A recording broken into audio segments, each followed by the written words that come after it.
ডাঙৰীয়াক বিনম্ৰতাৰে অনুৰোধ জনাইছোঁ।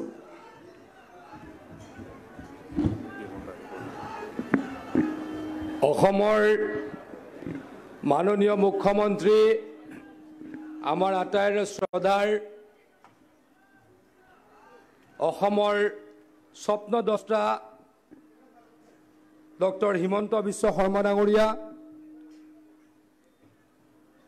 মৰিগাঁও সমষ্টিৰ বিধায়ক ৰমাকান্ত দেউৰী ডাঙৰীয়া, তিৱা স্বায়ত্তশাসিত পৰিষদৰ মুখ্য কাৰ্যবাহী সদস্য জীৱন চন্দ্ৰ কোঁৱৰ ডাঙৰীয়া, ৰহা সমষ্টিৰ বিধায়ক সন্মানীয় শশীকান্ত দাস প্ৰমুখ্যে মঞ্চত উপবিষ্ট বিশিষ্ট ব্যক্তিসকল, মোৰ শ্ৰদ্ধাৰ জাগিৰোডবাসী ৰাইজ, মৰিগাঁওবাসী ৰাইজ, সাংবাদিক বন্ধুসকল, সুধীবৃন্দ, আজিৰ পৰা 4 বছৰ আগতে যেতিয়া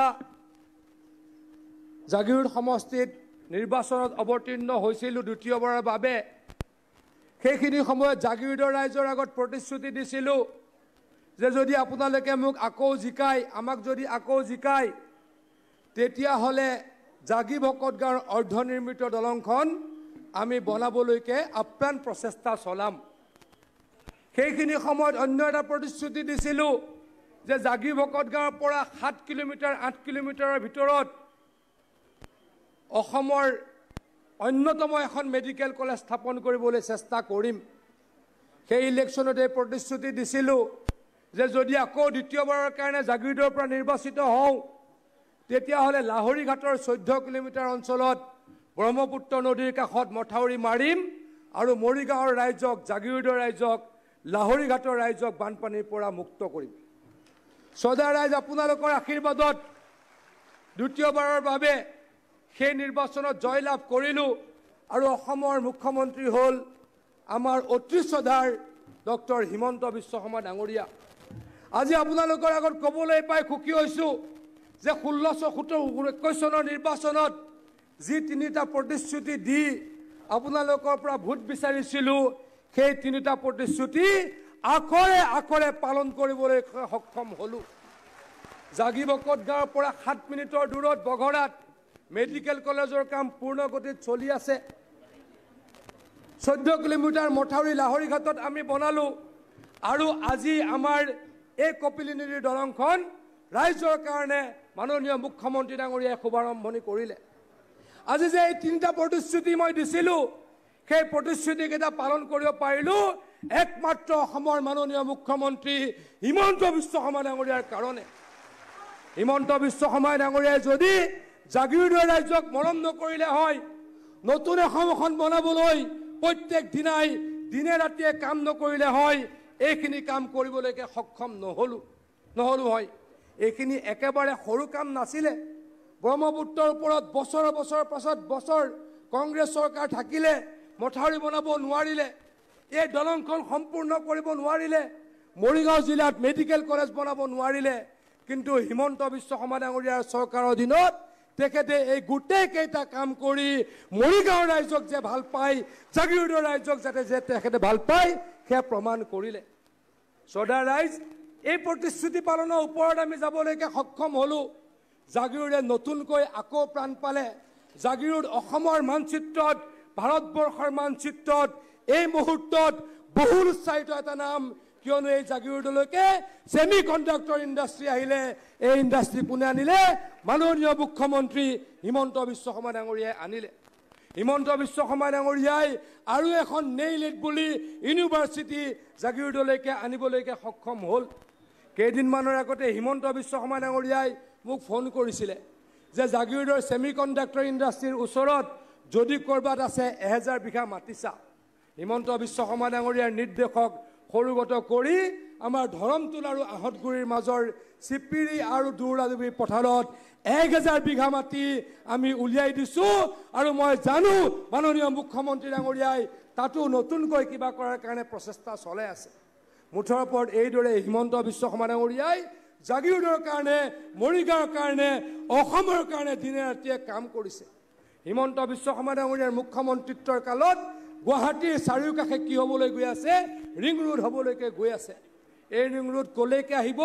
সোণাপুৰৰ পৰা চন্দ্ৰপুৰলৈকে আহিব আৰু কাৰ সুবিধা হ'ব জাগিৰোডৰ ৰাইজৰ সুবিধা হ'ব হিমন্ত বিশ্ব শৰ্মা ডাঙৰীয়াই ঘোষণা কৰিছে যে অতি কম দিনৰ ভিতৰতে ব্ৰহ্মপুত্ৰৰ ওপৰত লাহৰীঘাট আৰু দৰং সংযোগী এখন দলং নিৰ্মাণ কৰিব কাৰ সুবিধা হ'ব মৰিগাঁও ৰাইজৰ সুবিধা হ'ব গতিকে মৰিগাঁও ৰাইজৰ হৈ জাগিৰোডৰ ৰাইজৰ হৈ মাননীয় মুখ্যমন্ত্ৰীৰ ওচৰত কৃতজ্ঞতা প্ৰকাশ কৰিছোঁ তেখেতক হৃদয়ৰ গভীৰতম কোণৰ পৰা ধন্যবাদ জ্ঞাপন কৰিছোঁ শ্ৰদ্ধা জ্ঞাপন কৰিছোঁ হিমন্ত বিশ্ব শৰ্মা ডাঙৰীয়াক আজি আমি একো বিচাৰিবলগীয়া নাই হিমন্ত বিশ্ব শৰ্মা ডাঙৰীয়াই অসমৰ কাৰণে আকৌ কৈছোঁ দিনে ৰাতিয়ে কাম কৰে আজি তেখেতৰ জন্মদিন আমি সকলোৱে জানো এই জন্মদিনত মই আজিও জানো যে ৰাতি 12টালৈকে 1 বজালৈকে মুখ্যমন্ত্ৰী ডাঙৰীয়াই আজিও কাম কৰিব কাৰণ তেখেত থমকি নৰয় যে অসমক আগুৱাই লৈ যাব লাগিব অসমক দেশৰ 5খন উন্নত ৰাজ্যৰ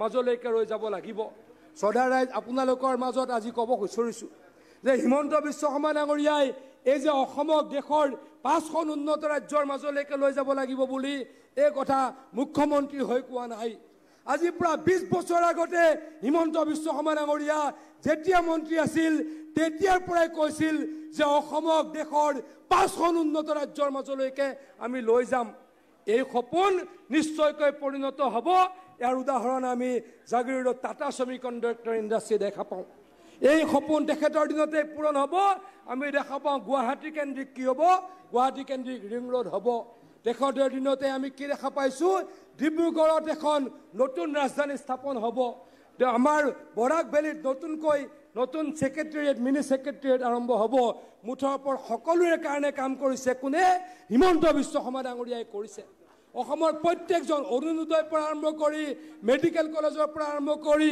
ইউনিভাৰ্চিটিৰ পৰা আৰম্ভ কৰি 1.5 লাখ যুৱক যুৱতীক চাকৰি দিয়ালৈকে কোনে কৰিছে কাম হিমন্ত বিশ্ব শৰ্মা ডাঙৰীয়াই কৰিছে গতিকে শ্ৰদ্ধা ৰাইজ মই হিমন্ত বিশ্ব শৰ্মা ডাঙৰীয়াক এটা সকলোৱে থিয় হৈ হাত চাপৰি বজাবলৈ অনুৰোধ কৰিছোঁ আৰু তেখেতক আশীৰ্বাদ দিবলৈ অনুৰোধ কৰিছোঁ শ্ৰদ্ধা ৰাইজ আৰু দীঘলীয়াকৈ নকওঁ আপোনালোকে অধীৰ আগ্ৰহেৰে ডক্টৰ হিমন্ত বিশ্ব শৰ্মা ডাঙৰীয়াৰ ভাষণ শুনিবলৈ আমি যেতিয়াই মিটিং পাতো মাত্ৰ আপোনালোকক কওঁ আপোনালোকে ইয়ালৈকে দৌৰি আহে কাক চাবলৈ হিমন্ত বিশ্ব শৰ্মা ডাঙৰীয়াক চাবলৈ আৰু আহিম আৰু মাতিম হিমন্ত বিশ্ব শৰ্মা ডাঙৰীয়াক কৃতজ্ঞতা প্ৰকাশ কৰিবলৈ আৰু আপোনালোক আহিব লাগিব হিমন্ত বিশ্ব শৰ্মা ডাঙৰীয়াক ধন্যবাদ জনাবলৈ এই আশা কৰি এই অনুৰোধ কৰি মই বক্তব্য সামৰিছোঁ ধন্যবাদ জয় হিন্দ ভাৰত মাতা কি হিমন্ত বিশ্ব শৰ্মা নৰেন্দ্ৰ মোদী বহুত ধন্যবাদ জাগিৰোড সমষ্টিটোক অভিভাৱকত্ব নেতৃত্ব আৰু অবিশ্ৰান্ত পৰিশ্ৰমেৰে এক নতুন চিনাকি প্ৰদান কৰা সন্মানীয় মন্ত্ৰী মহোদয়ৰ প্ৰতি আন্তৰিক কৃতজ্ঞতা প্ৰকাশ কৰিছোঁ শ্ৰদ্ধাৰ ৰাইজ আমাৰ মাজত আহি উপস্থিত হৈছেহি অসম চৰকাৰৰ উদ্যোগ বাণিজ্য আৰু ৰাজহুৱা প্ৰতিষ্ঠান তথা সাংস্কৃতিক পৰিক্ৰমা বিভাগৰ সন্মানীয় মন্ত্ৰী শ্ৰীযুত বিমল বৰা ডাঙৰীয়া তেখেতকো আমাৰ অনুষ্ঠানলৈ উষ্ম আদৰণি জনাইছোঁ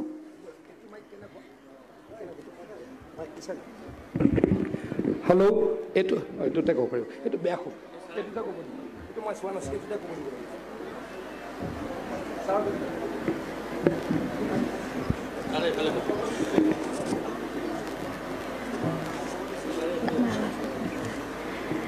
শ্ৰদ্ধা ৰাইজ জাগিৰোডক উত্তৰ পূবৰ দুৱাৰমুখ আৰু দেশৰ ভিতৰতে এখন অগ্ৰণী চহৰ হিচাপে প্ৰতিষ্ঠা কৰাত অগ্ৰণী ভূমিকা পালন কৰা মুখ্যমন্ত্ৰী মহোদয়ৰ সবল নেতৃত্বত বিগত সময়ছোৱাত নানান উন্নয়নমুখী প্ৰকল্পৰে উদ্ভাসিত হৈছে জাগিৰোড তথা মৰিগাঁও তাৰে এটি ৰেঙনি আপোনাসবৰ সন্মুখত দৃশ্য শ্ৰব্য উপস্থাপনেৰে আগবঢ়াবলৈ বিচাৰিছোঁ পূৰণ হ'ল জাগিৰোড তথা মৰিগাঁও জিলাবাসীৰ দীৰ্ঘদিনীয়া সপোন আজি মুখ্যমন্ত্ৰী ডক্টৰ হিমন্ত বিশ্ব শৰ্মাই মুকলি কৰিলে কপিলীৰ নৱনিৰ্মিত দলং মুখ্যমন্ত্ৰী মহোদয়ৰ উপজা দিনটোতেই আমি পালো এক অমূল্য উপহাৰ ডক্টৰ হিমন্ত বিশ্ব শৰ্মা যেন ৰৌদ্ৰোজ্জ্বল চানেকি অতুল্য সেৱা আৰু কৰ্তব্যনিষ্ঠাৰ হয়, দীৰ্ঘদিনীয়া প্ৰতীক্ষাৰ অন্ত পেলাই অৱশেষত মুকলি কৰা হ'ল কপিলীৰ ওপৰৰ নৱনিৰ্মিত দলং। বিকাশৰ ভাগীৰথী বোৱাই জাগিৰোডবাসীক ইটোৰ পিছত সিটো উপহাৰ দি অহা অসমৰ জনপ্ৰিয় মুখ্যমন্ত্ৰী ডক্টৰ হিমন্ত বিশ্ব শৰ্মাই নিজৰ জন্মদিনতেই বহু প্ৰতীক্ষিত দলংখন মুকলি কৰি ৰাইজক দিলে আন এক অমূল্য উপহাৰ। বিগত 2023 বৰ্ষৰ ডিচেম্বৰত জাগিৰোডত পঞ্চ প্ৰকল্প উদ্বোধন কৰাৰ পিছত জাগিৰোডৰ উন্নয়নৰ যাত্ৰাত সংযোজিত হ'ল আন এক নতুন অধ্যায়। ধন্য আমি জাগিৰোড সমষ্টিবাসী। প্ৰতিশ্ৰুতি পূৰণ কৰি জাগিৰোডত সম বিকাশৰ সুকীয়া মাত্ৰা প্ৰদান কৰাৰ বাবে মুখ্যমন্ত্ৰী মহোদয়ৰ ওচৰত আমি চিৰকৃতজ্ঞ। উল্লেখ্য যে ডক্টৰ হিমন্ত বিশ্ব শৰ্মাৰ বলিষ্ঠ নেতৃত্ব আৰু জাগিৰোড সমষ্টিৰ বিধায়ক তথা মন্ত্ৰী পীযুষ হাজৰিকাৰ নিখুঁত পৰিকল্পনাৰ অংশস্বৰূপে জাগিৰোডৰ লগতে সমগ্ৰ জিলাখনতে কৃষিৰ পৰা উদ্যোগলৈ, ৰাস্তা ঘাটৰ পৰা দলঙলৈ, আন্তঃগাঁথনিৰ পৰা চিকিৎসালয়লৈ সম উন্নয়নৰ নব্য দিগন্তৰ সূচনা হৈছে। তাৰেই নিদৰ্শন দাঙি ধৰি জাগিৰোডৰ টাটা ছেমি কণ্ডাক্টৰ, অত্যাধুনিক প্ৰেক্ষাগৃহ, চাইকেল ট্ৰেক, গড়কাপ্তানি বিভাগৰ আটকধুনীয়া বাংলো, জাগিৰোড উন্নয়ন প্ৰাধিকৰণৰ কাৰ্যালয়, ৰেলৱেৰ উৰণ সেতু অভিলাষী আঁচনিৰ সুফল পাইছে ৰাইজে। ইতিমধ্যে দ্ৰুত গতিত জাগিৰোড সমষ্টিৰ বঘৰাস্থিত মৰিগাঁও চিকিৎসা মহাবিদ্যালয় আৰু হাস্পতাল নিৰ্মাণ হৈ আছে আৰু শীঘ্ৰেই ৰাইজৰ বাবে উৎসৰ্গা কৰা হ'ব। সমান্তৰালভাৱে লাহৰীঘাটৰ পৰা মায়ঙলৈ মহাবাহুৰ পাৰে পাৰে সুন্দৰভাৱে নিৰ্মাণ কৰি উলিওৱা মথাউৰিয়ে কৃষকসকলৰ মাজত কৰিছে আশাৰ সঞ্চাৰ। কৃষি ক্ষেত্ৰলৈ আহিছে উৎপাদনৰ জোৱাৰ। লগে লগে বিধায়ক তথা মন্ত্ৰী পীযুষ হাজৰিকাৰ নিজৰ সমষ্টিক শীৰ্ষ 5টা সমষ্টিত স্থান নিশ্চিত কৰাৰ সপোনো যেন আৰু এধাপ আগুৱাবলৈ সক্ষম হৈছে। আনহাতে বিকাশৰ পবিত্ৰ গংগা বোৱাই অনা ৰাজ্যৰ গতিশীল মুখ্যমন্ত্ৰী, বিচক্ষণ ৰাজনীতিক, কৰ্মোদ্যমী, অক্লান্ত যোদ্ধা ডক্টৰ হিমন্ত বিশ্ব শৰ্মাই উপজা দিনটোতেই মুকলি কৰিলে কপিলীৰ নৱনিৰ্মিত দলংখন।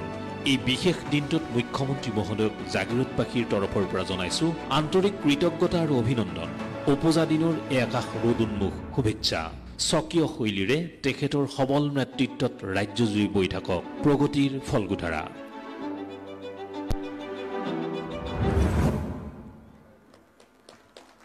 শ্ৰদ্ধা ৰাইজ, এতিয়া মৰিগাঁওবাসী ৰাইজৰ প্ৰতি সম্বোধন আগবঢ়াবলৈ সন্মানীয় মুখ্যমন্ত্ৰী মহোদয়ক বিনম্ৰতাৰে অনুৰোধ জনাইছোঁ।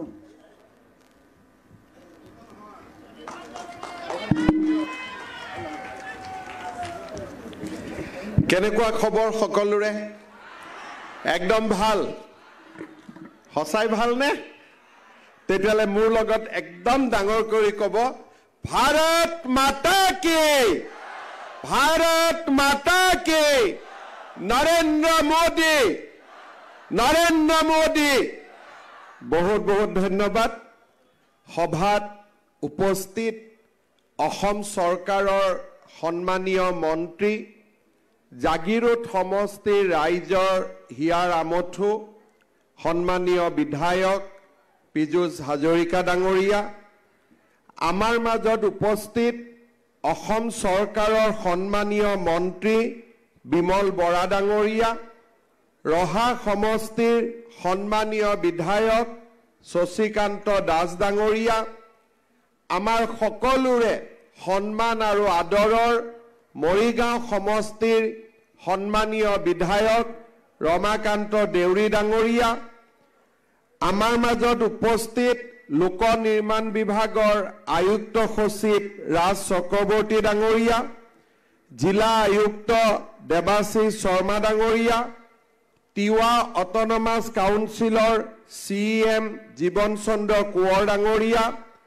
লোক নিৰ্মাণ বিভাগৰ মুখ্য অভিযন্তা দেৱজিৎ দাস ডাঙৰীয়া, ৰামপ্ৰসাদ চৰকাৰ ডাঙৰীয়া, পল্লৱ বৰদলৈ ডাঙৰীয়া, মল্লিকা বৰদলৈ ডাঙৰীয়া, চন্দন দাস ডাঙৰীয়া, সুৰেশ বৰা ডাঙৰীয়া, জিলা আৰক্ষী অধীক্ষককে আদি কৰি মঞ্চত উপস্থিত বিশিষ্ট ব্যক্তিসকল, আই মাতৃসকল আৰু উপস্থিত যুৱক যুৱতী বন্ধু বান্ধৱীসকল,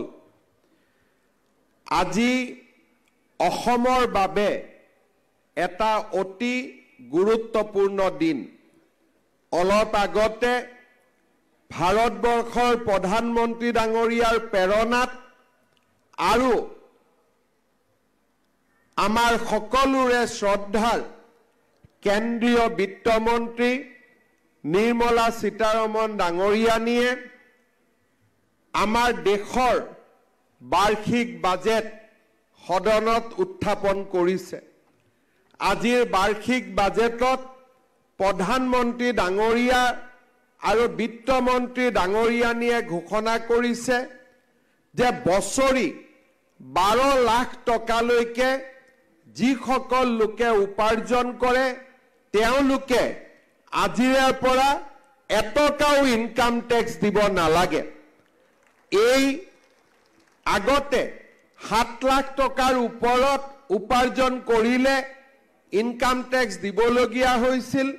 চৰকাৰী কৰ্মচাৰী আৰু মধ্যবিত্ত লোকসকলে তেওঁলোকৰ উপাৰ্জনৰ বহুখিনি টকা টেক্স হিচাপে চৰকাৰক দিবলগীয়া হৈছিল।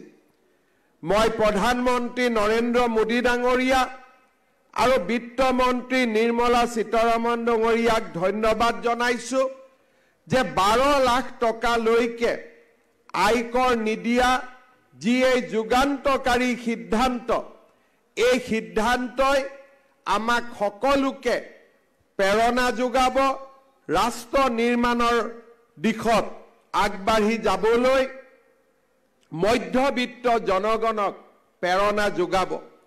কংগ্ৰেছ চৰকাৰৰ দিনত 3 লাখ টকাতকৈ এটকাও যদি আমি বেছি উপাৰ্জন কৰিছিলোঁ আমি আয়কৰ দিব লাগিছিলে। প্ৰধানমন্ত্ৰী ডাঙৰীয়াই তাক পৰ্যায়ক্ৰমে 5 লাখ, তাৰ পিছত 7 লাখ, এতিয়া 12 লাখ টকালৈকে আমি ইনকাম টেক্স দিব নালাগে। তাৰ এক বিশাল ব্যৱস্থা আজিৰ বাজেটত উল্লেখ কৰিলে। আজিৰ বাজেটত অসমৰ বাবেও এক নতুন দিগন্তৰ সূচনা হৈছে। জাগিৰোডত সেমি কণ্ডাক্টৰ ইণ্ডাষ্ট্ৰী স্থাপনৰ যোগেদি আমি অসমত নতুন ঔদ্যোগিকৰণৰ এক নতুন দিগন্তৰ উন্মেষ কৰিবলৈ সক্ষম হৈছিলোঁ। প্ৰধানমন্ত্ৰী নৰেন্দ্ৰ মোদী ডাঙৰীয়াৰ নেতৃত্বত নিৰ্মাণ হ'বলগীয়া এই জাগিৰোডৰ সেমি কণ্ডাক্টৰ ইণ্ডাষ্ট্ৰীয়ে এই বছৰৰ নৱেম্বৰ মাহত প্ৰথম নিৰ্মাণৰ কাম আৰম্ভ কৰিব আৰু প্ৰতিদিনে 48 মিলিয়ন চিপছ জাগিৰোডত নিৰ্মাণ কৰি আমেৰিকাৰ প্ৰতিখন গাড়ী যাতে জাগিৰোডৰ চিপছৰ ওপৰত চলে তেনে এক বিশাল যুগান্তকাৰী ঘটনা আমাৰ ৰাজ্যখনত সংগঠিত হ'বলৈ গৈ আছে। আজি তাৰ লগতে ৰজিতা খুৱাই প্ৰধানমন্ত্ৰী মোদী ডাঙৰীয়াই আকৌ এটা নতুন ঘোষণা কৰিলে যে আমাৰ অসমৰ নামৰূপত 12 lakh metric ton urea ammonia সাৰ উৎপাদন কৰিব পৰা প্ৰায় 15,000 কোটি টকা ব্যয়েৰে আৰু এটা নতুন উদ্যোগ নিৰ্মাণ কৰা হ'ব। আমাৰ ৰাজ্যৰ প্ৰগতিৰ বাবে ইমান ডাঙৰ যুগান্তকাৰী সিদ্ধান্ত আমাৰ কোনো প্ৰধানমন্ত্ৰীয়ে আগতে ল'ব পৰা নাছিল। উত্তৰ পূৰ্বক আমাৰ ৰাষ্ট্ৰ জীৱনৰ মূল খুঁটিলৈ লৈ যোৱাৰ বাবে প্ৰধানমন্ত্ৰী নৰেন্দ্ৰ মোদী ডাঙৰীয়াৰ এই বিশাল প্ৰচেষ্টাক মই আকৌ এবাৰ কৃতজ্ঞ অসমবাসী ৰাইজৰ হৈ ধন্যবাদ আৰু অভিনন্দন জনাইছো। মই ব্যক্তিগতভাৱে কাকতলীয়া সংযোগেই হওক বা আন যিয়েই নহওক কিয় মোৰ উপজা দিনৰ দিনটোতে নামৰূপৰ ৰাইজৰ বাবে আৰু অসমৰ ৰাইজৰ বাবে এই সুখবৰ আহিলে মই পৰম পিতাক তাৰ বাবে ধন্যবাদ আৰু কৃতজ্ঞতা জ্ঞাপন কৰিছো। শ্ৰদ্ধা ৰাইজ, আজিৰ দিনটো মৰিগাঁও ৰাইজৰ বাবে এটা অতিকে গুৰুত্বপূৰ্ণ দিন। জাগিৰোড আৰু মৰিগাঁৱক একত্ৰিত কৰিবৰ বাবে ভাৰত চৰকাৰে আমাৰ ৰাষ্ট্ৰীয় ঘাইপথ নিৰ্মাণ কৰিছিল। যি অসুবিধাৰ কাৰণেই নহওক কিয় আমাৰ জাগিভকত গাঁৱৰ যিখন দলং সেই সময়ত আমি নিৰ্মাণ কৰিবলৈ সক্ষম হোৱা নাছিলোঁ। আমাৰ ৰাজ্যৰ লোক নিৰ্মাণ বিভাগৰ বিশেষ প্ৰচেষ্টাত আৰু ভাৰত চৰকাৰৰ উদাৰ আৰ্থিক সাহায্যত আজি আমি ৭৩ কোটি টকা ব্যয় কৰি জাগি ভকত গাঁৱৰ এই দলংখন আপোনালোকৰ বাবে উৎসৰ্গা কৰিবলৈ সক্ষম হৈছো। এই দলংখনে জাগিৰোড আৰু মৰিগাঁৱৰ দূৰত্ব কমাব, ৰাইজৰ আশা আকাংক্ষাক পূৰণ কৰিব আৰু এখন নতুন জাগিৰোড আৰু নতুন মৰিগাঁৱৰ নিৰ্মাণৰ স্বপ্নত আজি সাকাৰ ৰূপ প্ৰদান কৰিব। আজিৰ এই সুন্দৰ দিনটোত মই জাগিৰোডবাসী ৰাইজ আৰু মৰিগাঁৱৰবাসী ৰাইজক উষ্ণ অভিনন্দন জনাইছো। বিধায়ক পীযুষ হাজৰিকা আৰু বিধায়ক ৰমাকান্ত দেউৰীকো আজিৰ এই দিনটোত মই উষ্ণ অভিনন্দন জ্ঞাপন কৰিছো। শ্ৰদ্ধাৰ ৰাইজ, এই দলংখনৰ নিৰ্মাণৰ বাবে লোক নিৰ্মাণ বিভাগে লোৱা প্ৰচেষ্টাক আজি মই আকৌ এবাৰ শলাগ লৈছো আৰু এই প্ৰচেষ্টাৰ লগত জড়িত আয়ুক্ত সচিব ৰাজ চক্ৰৱৰ্তী ডাঙৰীয়া আৰু মুখ্য অভিযন্তা দেৱজিৎ দাস ডাঙৰীয়াকো মই ধন্যবাদ আৰু কৃতজ্ঞতা জনাইছো। মৰিগাঁও জিলাৰ আধ্যাত্মিক, সাংস্কৃতিক আৰু প্ৰাকৃতিকভাৱে সমৃদ্ধ এক অসমৰ ঐতিহাসিক জিলা। শিলাচাঙৰ খলা ৰজাৰ কীৰ্তিচিহ্নসমূহে অঞ্চলটোৰ ঐতিহাসিক ৰাজকীয় শাসন ব্যৱস্থাৰ নিদৰ্শন দাঙি ধৰে। গোভা ৰজা আৰু ৰাজ পৰিয়ালৰ স্মৃতি বিজড়িত এই অঞ্চলটিৰ পৰম্পৰাগত গৰিমামণ্ডিত ইতিহাসৰ কথা জোনবিল মেলাই আমাক প্ৰতি বছৰে সোঁৱৰাই দিয়ে। জিলাখনৰ পবিতৰা আমাৰ ৰাজ্যৰ অন্যতম আকৰ্ষণৰ স্থলী। মায়ং হৈছে প্ৰত্নতাত্ত্বিক সমলৰাজি আৰু ঐন্দ্ৰজালিক কাৰ্যকলাপৰ ঐতিহ্যৰে সমৃদ্ধ। মায়ঙৰ ঠায়ে ঠায়ে থকা কীৰ্তিচিহ্নসমূহৰ ভিতৰত কাছখিলা পাহাৰৰ ওপৰত থকা মন্দিৰ, কানাই বৰশী বোৱা শিল, গোবৰ্ধন পাহাৰৰ বৰ্ণনাৰ লগতে পঞ্চ পাণ্ডৱৰ স্বৰ্গ যাত্ৰাৰ পদচিহ্ন থকা পাহাৰৰ বৰ্ণনা ইত্যাদি অনেক জনশ্ৰুতিৰে অঞ্চলটো পূৰ্ণ হৈ আছে। জাগিৰোডৰ সৰ্ববৃহৎ শুকান মাছৰ বজাৰখনে আমাৰ ৰাজ্যৰ অৰ্থনীতিলৈ এক যোগাত্ম বৰঙণি আগুৱাই আহিছে। মৰিগাঁৱত সিঁচৰিত হৈ থকা মন্দিৰসমূহে অঞ্চলটোৰ আধ্যাত্মিক জীৱনধাৰাক শক্তিশালী কৰি আহিছে। দেওশাল মন্দিৰ আজি ধৰ্মীয় পৰ্যটকৰ আকৰ্ষণীয় স্থানত পৰিণত হৈছে। গোভা ৰজাৰ এই মন্দিৰত গোভা ৰজাই পূজা পাতল কৰিছিল। সীতা জখলা দুগ্ধ উৎপাদন সমবায় সমিতি আমাৰ আত্মনিৰ্ভৰশীল অসমৰ এক গৌৰৱময় পৰিচয়।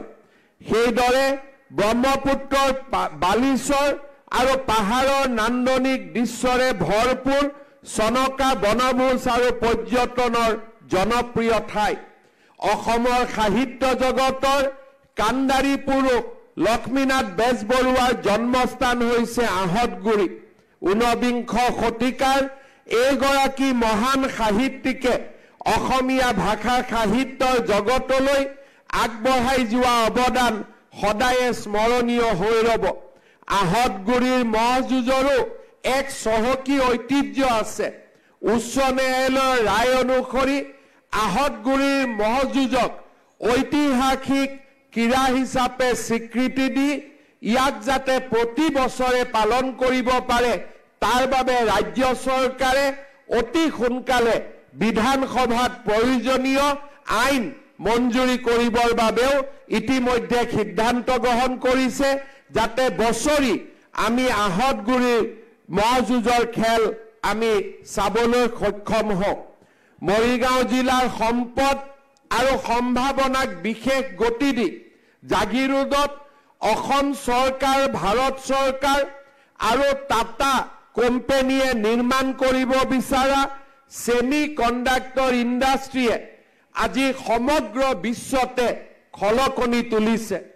কেইদিনমান আগতে মই জাপানত গৈছিলো, দক্ষিণ কোৰিয়াত গৈছিলো, আৰু প্ৰতিগৰাকী বিনিয়োগকাৰীয়ে মোক সুধিছিল জাগিৰোড ক'ত আৰু জাগিৰোডত কেনেকৈ যাব পাৰি।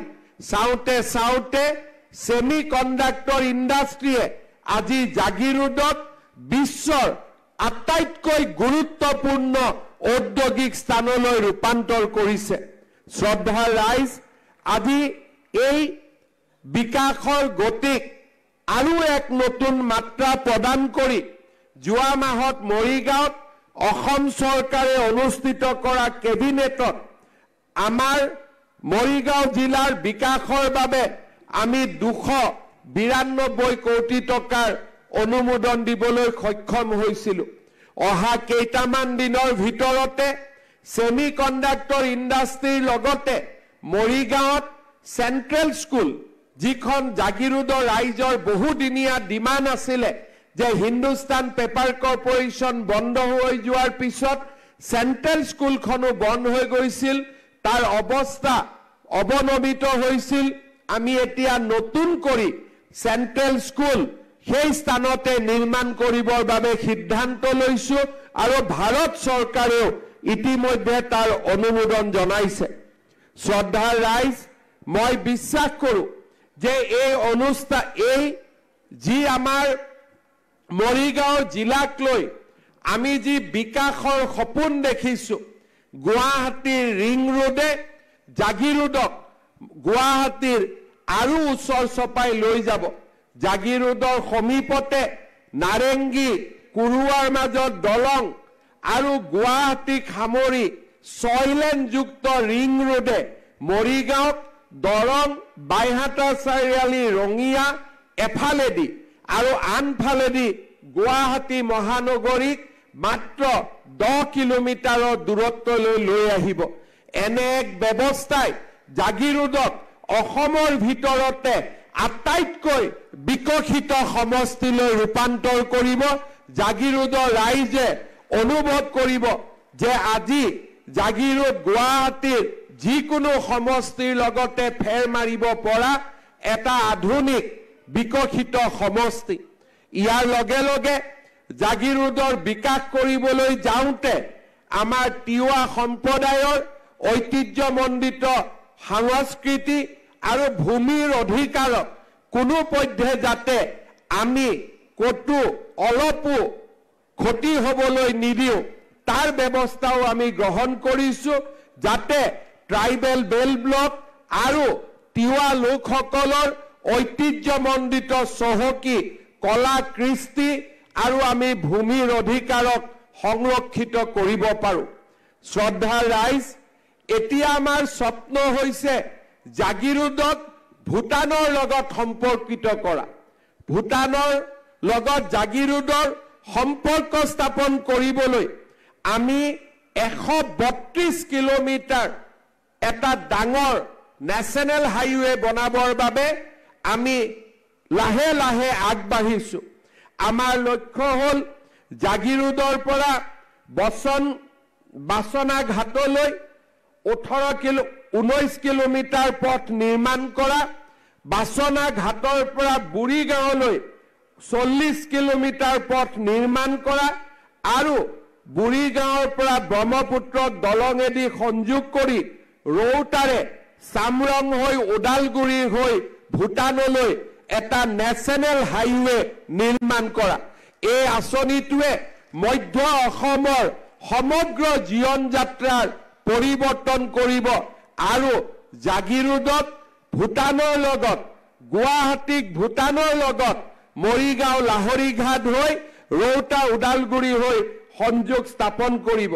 মই বিশ্বাস কৰোঁ যে এই গোটেই আঁচনিটোক আগবঢ়াই লৈ যাবলৈ অহা কিছু সময়ৰ ভিতৰতে আপোনালোকে মৰিগাঁও আৰু দৰং সংযোগী লাহৰীঘাট দলঙৰ ভাৰত চৰকাৰে মঞ্জুৰি দিয়া ঐতিহাসিক ঘোষণাৰ কথাও কেইদিনমানৰ ভিতৰতে, কেইটামাহমানৰ ভিতৰতে আপোনালোকে শুনিবলৈ পাব, যিয়ে মধ্য অসমৰ সমগ্ৰ অৰ্থনৈতিক প্ৰতিচ্ছবিখন বদলাই পেলাব। শ্ৰদ্ধাৰ ৰাইজ, আমাৰ ৰাজ্যখনক কেন্দ্ৰ কৰি এনে বিশাল সপোন দেখাৰ সাহস আমি কেতিয়াও কৰা নাছিলোঁ। গুৱাহাটী দি ৰিং ৰোড হ'ব, জাগিৰোডৰ পৰা ভূটান সংযোজিত হ'ব, কাজিৰঙাৰ ওপৰত 32 কিলোমিটাৰ এলিভেটেড ৰোড হ'ব, সুৰংগৰ মাজেৰে গোলাঘাট আৰু বিশ্বনাথক সংযোজিত কৰা হ'ব, জাগিৰোডত ছেমি কণ্ডাক্টৰ ইণ্ডাষ্ট্ৰী হ'ব, নামৰূপত অত্যাধুনিক 12 লাখ মেট্ৰিক টনৰ সাৰ কাৰখানা হ'ব, ডিব্ৰুগড় অসমৰ দ্বিতীয় ৰাজধানী হ'ব। এনে বিকাশৰ কৰ্মযজ্ঞ আমি কেতিয়াও কল্পনা কৰা নাছিলোঁ। আজি তিনিচুকীয়া জিলাত ধলা শদিয়াত ব্ৰহ্মপুত্ৰৰ দলং হৈছে, বগীবিলত ব্ৰহ্মপুত্ৰৰ দলং হৈছে, শিৱসাগৰ দিচাংমুখ টেকেলিফুটাক কেন্দ্ৰ কৰি আৰু এখন নতুন দলঙৰ আমি পৰিকল্পনা কৰি আছো। যোৰহাট মাজুলী লখিমপুৰক সংযোজিত কৰি ব্ৰহ্মপুত্ৰৰ ওপৰত দলং নিৰ্মাণ, নুমলীগড় গহপুৰৰ মাজত সুৰংগৰ নিৰ্মাণ, কলিয়া ভোমোৰাৰ মাজত দুখনকৈ দলং, মৰিগাঁও আৰু দৰঙক সংযোগ কৰি দলং, তাৰ সমান্তৰালভাৱে নাৰেংগী কুৰুৱাৰ ওপৰত ব্ৰহ্মপুত্ৰৰ দলং, গুৱাহাটী উত্তৰ গুৱাহাটীৰ মাজত ব্ৰহ্মপুত্ৰৰ দলং, শৰাইঘাটৰ দ্বিতীয় দলং, পলাশবাৰী শুৱালকুছিৰ মাজত আকৌ ব্ৰহ্মপুত্ৰৰ দলং আৰু ধুবুৰী ফুলবাৰীৰ মাজত অসম আৰু বাংলাদেশৰ চিটাগং পোৰ্টক সন্নিবিষ্ট কৰি 16 কিলোমিটাৰৰ বিশাল দলং, অসমৰ ব্ৰহ্মপুত্ৰক সামৰি যোৱা প্ৰত্যেকখন জিলাতেই আজি আমি একোখনকৈ ব্ৰহ্মপুত্ৰৰ দলং নিৰ্মাণৰ পৰিকল্পনা আৰু আগবাঢ়ি যাব পাৰিছো। আজি আমাৰ ৰাজ্যখনত প্ৰথমবাৰৰ বাবে আমি 20খনকৈ বিশ্ববিদ্যালয় নিৰ্মাণৰ সপোন দেখিছো। আজি আমাৰ ৰাজ্যখনত 24খন মেডিকেল কলেজ নিৰ্মাণৰ সপোন দেখিছো। আজি ৰাতিপুৱা অসমৰ 14তম মেডিকেল কলেজ হিচাপে গুৱাহাটীত আমি এখন নতুন চিকিৎসা মহাবিদ্যালয়ৰ দুৱাৰ মুকলি কৰিছো। অহা বছৰ বঙাইগাঁও আৰু বিশ্বনাথত নতুন মেডিকেল কলেজ হ'ব আৰু দ্বিতীয় বছৰত মৰিগাঁও, আমাৰ মৰিগাঁও লগতে চৰাইদেউ এই জিলাত আমাৰ মেডিকেল কলেজে সপোনবিলাক বাস্তৱত ৰূপায়িত হ'ব। চাওঁতে চাওঁতে অসমত আমি 24খনকৈ মেডিকেল কলেজ পাবলৈ সক্ষম হ'ম। 20খন বিশ্ববিদ্যালয়, 24খন মেডিকেল কলেজ, প্ৰতিখন জিলাতে ব্ৰহ্মপুত্ৰৰ ওপৰত দলং। আজি আমাৰ অসমে এক নতুন দিগন্তলৈ গতি কৰিছে। অসমৰ ৰাইজে আমাৰ চৰকাৰখনক আগবঢ়োৱা প্ৰতিটো আশীৰ্বাদত আমি অসমৰ বাবে বিকাশৰ কৰ্মযজ্ঞলৈ ৰূপান্তৰ কৰাৰ বাবে দিনে নিশাই পৰিশ্ৰম কৰিছিলো আৰু আজি আমাৰ চৰকাৰে 4ৰ্থ বছৰত ভৰি দিয়াৰ প্ৰাক মুহূৰ্তত অসমৰ ৰাইজৰ সপোনবিলাক বাস্তৱত ৰূপায়িত কৰাৰ বাবে আমি নতুন পদক্ষেপেৰে আগবাঢ়িছো। আজি আমাৰ ৰাজ্যখনৰ যুৱকসকলে যাতে ছেমি কণ্ডাক্টৰ ইণ্ডাষ্ট্ৰীত কাম কৰিব পাৰে, ডিপ টেক AI দৰে ইণ্ডাষ্ট্ৰীত যাতে কাম কৰিব পাৰে, আমি জাগিৰোডত ভাৰতৰ প্ৰথমখন প্ৰযুক্তিৰ বিশ্ববিদ্যালয় আমি জাগিৰোডত স্থাপন কৰিবলৈ সিদ্ধান্ত কৰিছো। এই বিশ্ববিদ্যালয়খনে পৰম্পৰাগত শিক্ষাৰ পৰিৱৰ্তে artificial intelligence, deep tech, semiconductor এই ধৰণৰ আধুনিক প্ৰযুক্তিৰ ওপৰত শিক্ষা প্ৰদান কৰিব আৰু কেন্দ্ৰীয় বিশ্ববিদ্যালয় হিচাপে এই বিশ্ববিদ্যালয়খনে অসমৰ শিক্ষা ব্যৱস্থালৈ এক যুগান্তকাৰী পৰিৱৰ্তন কঢ়িয়াই আনিব। শ্ৰদ্ধাৰ ৰাইজ, আজি আমি এক বিকাশৰ সপোন দেখিছো। 10 বছৰ আগতে, 15 বছৰ আগতে এনে কল্পনাও আমি কৰিব পৰা নাছিলো। নগাঁও দৰঙৰ মাজত দলং, অলপ আগুৱাই গৈ নাৰেংগী কুৰুৱাৰ মাজত দলং, অলপ আগত গৈ গুৱাহাটী উত্তৰ গুৱাহাটীৰ মাজত দলং, অলপ আগত গৈ শৰাইঘাটৰ দলং, অলপ আগত গৈ পলাশবাৰী শুৱালকুছিৰ দলং, অলপ আগত গৈ ধুবুৰী গোৱালপাৰাৰ দলং। এনে বৃহৎ সপোন আমাৰ ৰাজ্যই কেতিয়াও দেখিব পৰা নাছিল। আজি এই সকলোবোৰ স্বপ্ন, এই সকলোবোৰ আমাৰ সপোন ৰূপায়ণ কৰিবলৈ প্ৰধানমন্ত্ৰী নৰেন্দ্ৰ মোদী ডাঙৰীয়াই উদাৰভাৱে আমাৰ ৰাজ্যখনক সহায় কৰিছে। নৰেন্দ্ৰ মোদী ডাঙৰীয়াৰ মাৰ্গদৰ্শন আৰু এক আন্দোলন বিবৰ্জিত পৰিৱেশত আমি ৰাজ্য চৰকাৰখনে অসমক এক নতুন দিগন্তলৈ আগুৱাই লৈ যাব পাৰিছো। প্ৰতিটো অসম বন্ধ, প্ৰতিটো মধ্য অসম বন্ধ, প্ৰতিটো নামনি অসম বন্ধ, প্ৰতিটো উজনি অসম বন্ধৰ ফল আছিল একোখনকৈ কম ব্ৰহ্মপুত্ৰৰ দলং, একোখনকৈ কম বিশ্ববিদ্যালয়, একোখনকৈ কম মহাবিদ্যালয়। আজি আমাৰ দল সংগঠনসমূহে এই বন্ধ ঘোষণাৰ আটাইতকৈ ঋণাত্মক সংস্কৃতিবোৰ এৰি দিয়াৰ লগে লগে আমাৰ অসমখন এখন বাগিচাত যি ধৰণে সুন্দৰ ফুলবোৰ ফুলি উঠে, তেনেকে আজি চাৰিওফালে আমাৰ অসমখন সুন্দৰ ফুল আৰু মুকুতাৰ মালেৰে এক নতুন অসমলৈ আমি পৰিৱৰ্তন কৰিব পাৰিছো।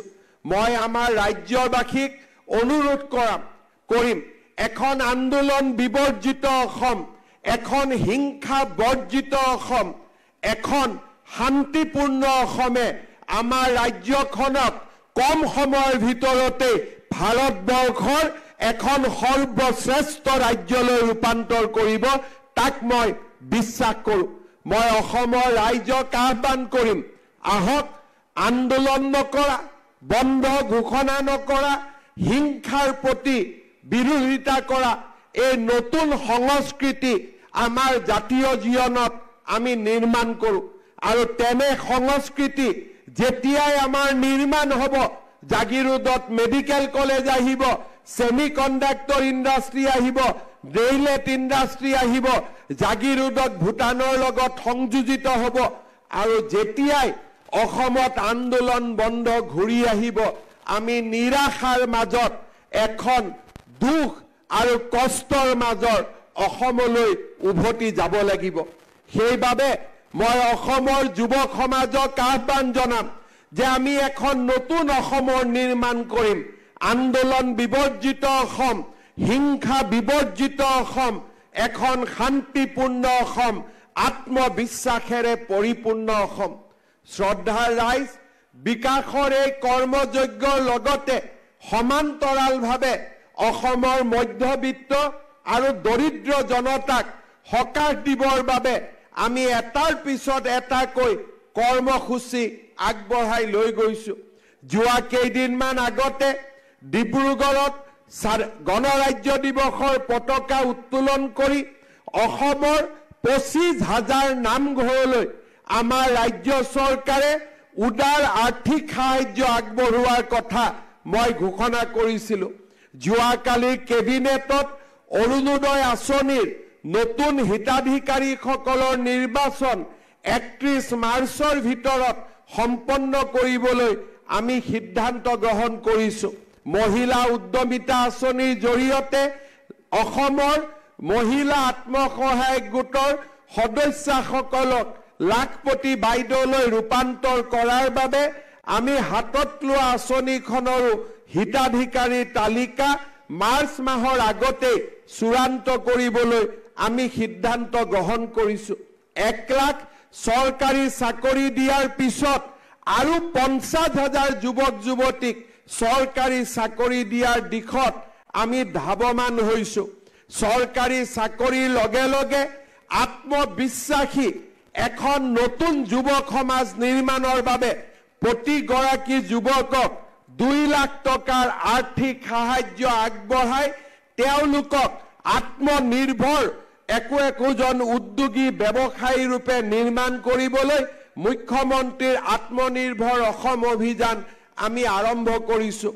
অসমৰ শিক্ষা জগতত বিশেষকৈ নাৰী শিক্ষালৈ এক বৈপ্লৱিক পৰিৱৰ্তন নমাই আনিবৰ বাবে নিযুত মইনাৰ দৰে আঁচনি আজি আমি গৌৰৱেৰে সৈতে ৰূপায়ণ কৰিছোঁ।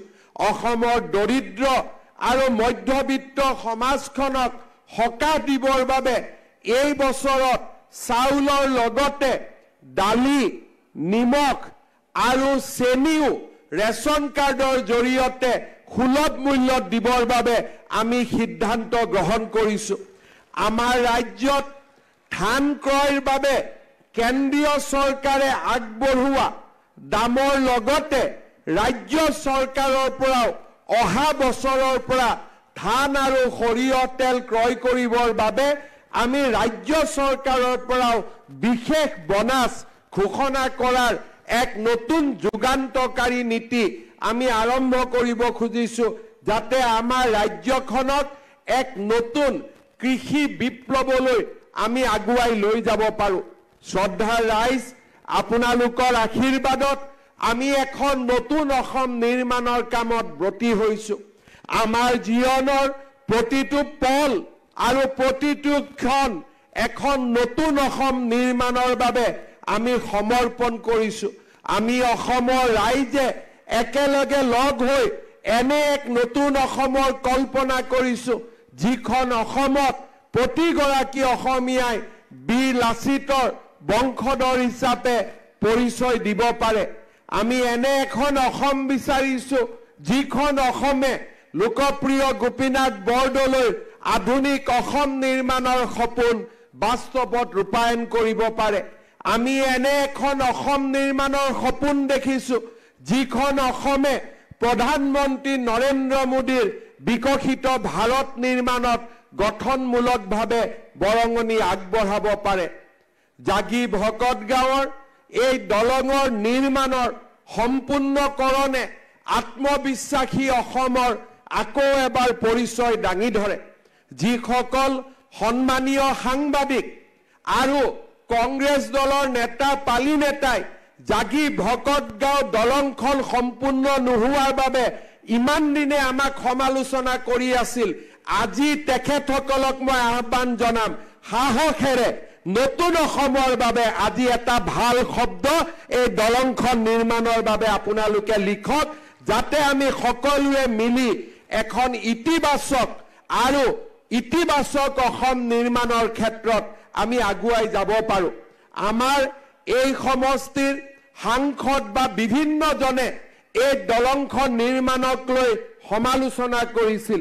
আজি তেখেতসকলক মই আহ্বান জনাম, যেতিয়া এই দলঙেদি আপোনালোকে গাড়ী লৈ পাৰ হৈ যাব, এবাৰৰ বাবেও আমাৰ অসমৰ লোক নিৰ্মাণ বিভাগক ধন্যবাদ দিব যে আমি এই কাম কৰি দেখুৱালো, সাহসেৰে কৰি দেখুৱালো আৰু আমাৰ প্ৰতিশ্ৰুতি আমি বাস্তৱত ৰূপায়িত কৰি দেখুৱালো। এইখনে অসম আমি নিৰাশাৰ পৰিৱৰ্তে আশাৰ অসম নিৰ্মাণ কৰিব খুজিছোঁ। হাজাৰ সমালোচনাৰ পিছতো আমি পথৰ পৰা আঁতৰি নগৈ আমি স্থিতপ্ৰজ্ঞ হৈ নতুন অসমৰ নিৰ্মাণৰ কামত আমি নিজকে সমৰ্পণ কৰিব খুজিছোঁ। সমালোচনাই আমাক ঢুকি নাপায়, অসমৰ ৰাইজৰ আশীৰ্বাদে আমাক আগবাঢ়ি যাবলৈ প্ৰেৰণা দিয়ে আৰু এই আশীৰ্বাদে আমাৰ জীৱনৰ সঞ্জীৱনী সোধা আৰু এই আশীৰ্বাদক শিৰত তুলি লৈ আমি এখন নতুন অসম, বিকশিত অসম, মোৰ জননী জন্মভূমি অসম মাতৃক ভাৰতৰ ভিতৰতে সৰ্বশ্ৰেষ্ঠ ৰাজ্যলৈ ৰূপান্তৰ কৰাৰ কামত আমি ব্ৰতী হৈ ল'ম। পুনৰ এবাৰ সেই বিনম্ৰতাৰে সৈতে সেই প্ৰতিশ্ৰুতি আগবঢ়াই মৰিগাঁও জাগিৰোডবাসী ৰাইজক আজিৰ এই প্ৰাপ্তিৰ আনন্দৰ দিনা আকৌ এবাৰ মোৰ অজস্ৰ শুভকামনা যাচি মন্ত্ৰী পীযুষ হাজৰিকা, বিধায়ক ৰমাকান্ত দেউৰীক অযুত অভিনন্দন জনাই মই মোৰ বক্তব্যৰ সামৰণি মাৰিছোঁ। ধন্যবাদ। জয় হিন্দ, বন্দে মাতৰম।